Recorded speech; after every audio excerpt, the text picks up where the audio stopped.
Our story begins 3 years ago on a secluded island. Military warships surround the coast, and soldiers on deck look on in sheer helplessness, complaining about how humiliating it is that they can do nothing but watch. The scene shifts to an intense battlefield. Hunters armed with swords, spears, and shields stand their ground. Suddenly, massive red ant monsters swarm out, and a brutal clash erupts. A shield bearer steps up, desperately holding the line to prevent a total breakthrough. Behind him, mages cast powerful fire spells, engulfing the ants in flames, but the monsters survive unharmed and begin devouring the hunters alive. One terrified fighter cries out that this is way beyond lower rank hunters' capabilities. Nearby, a fallen hunter lies on the ground, watching his comrade get eaten, feeling his consciousness fade away. Just then, a hunter with a long polearm leaps in, striking the ant monster down to save him. Lee Joo-hee steps forward, drawing a green healing light from her spellbook to treat the man's wounds. As his injuries close up, the hunter sighs in relief, but another ant rears up behind Joo-hee. Before it can strike, an electric hunter channels lightning, paralyzing the beast on the spot.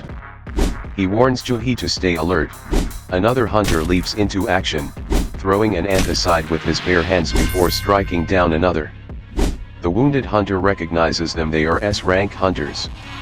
The electric hunter jokes with his ally about rushing in, while Baekhyun, flexing his beast-like claws, replies that he knew his team would come back for him. Suddenly, a massive white ant monster appears, the leader of the swarm. Baekhyun tells Choi Jong-in that this one looks like the boss. Choi tells him to focus on the fight while he handles the wounded. They coordinate their assault, leaping high into the air. Baekhyun grabs the giant ant's jaws, while Choi Jong-in strikes with electric magic. Baekhyun rips the beast's jaws apart, killing it instantly, and playfully asks his partner if that was satisfying. But more white ants begin to emerge, and both hunters brace for impact. The scene shifts to a dusty forest where another hunter watches from afar, remarking that they arrived just in time. More white ants charge, and the hunters unleash massive fire magic to burn them down, kicking off a chaotic battle. The narrator explains that 10 years ago, mysterious interdimensional portals called gates appeared all over the world, connecting our realm to dungeons filled with dangerous magic monsters. Human weapons were completely useless against these beasts. However, certain humans awakened superhuman abilities to fight them, becoming known as hunters. Based on their magic power, hunters are ranked into S, A, B, C, D, and E ranks.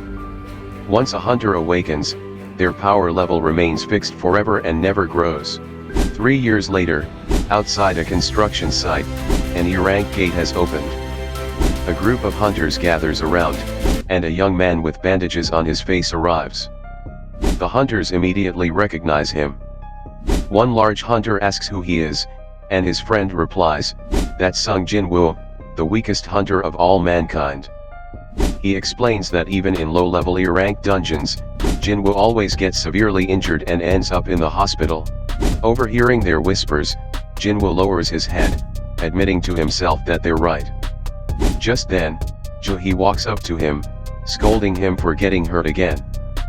Jinwoo tries to change the subject, but Joo-hee reminds him that she heard he was hospitalized after a simple E-rank raid. Jinwoo stammers, explaining there was no healer in that party, forcing him to fight alone.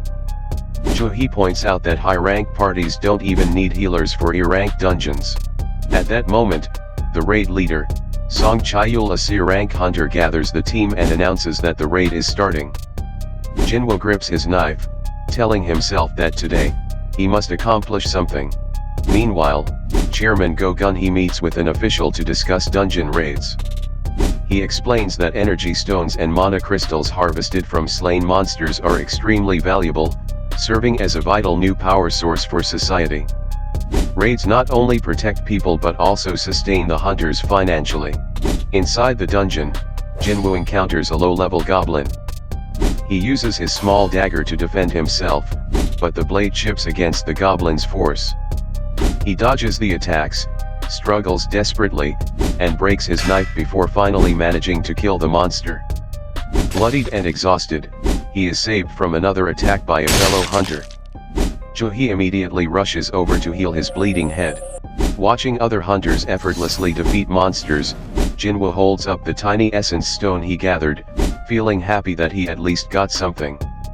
The narrator notes that high-grade mana stones are used to craft superior weapons and armor, which is why Chairman Go and Woo Jin-chul view dungeons as an essential energy resource that places a heavy burden on hunters' shoulders.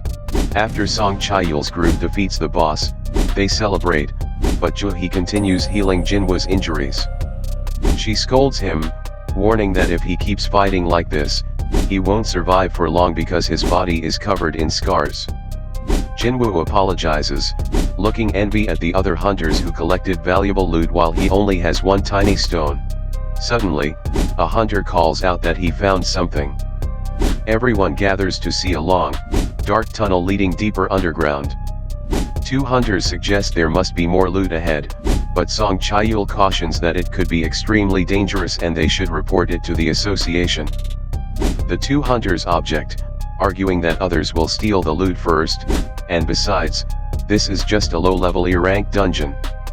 One of them mentions that he's about to become a father again and needs the money. Song Chae-yul decides to take a vote. 6 hunters vote to go in, and 6 vote to turn back. The final, deciding vote falls on Sung Jinwoo. Jinwoo hesitates, remembering how he ended up hospitalized after a D-rank raid. But thinking about his mother's hospital bills and his sister's college tuition, he knows he desperately needs the money. He takes a deep breath and votes to enter. The group marches down the dark, eerie tunnel.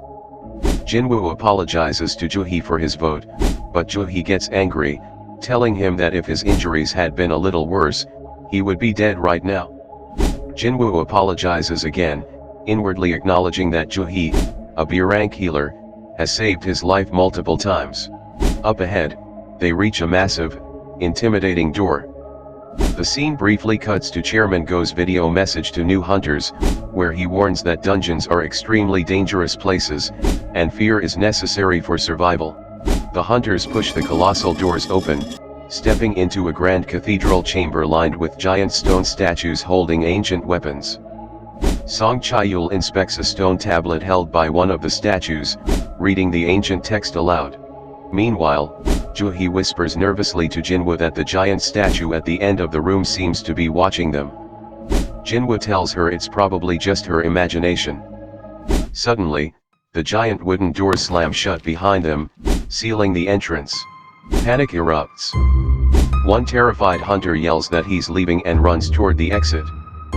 But before he can touch the handles, a nearby stone statue holding a weapon moves with blinding speed, pulverizing him in an instant.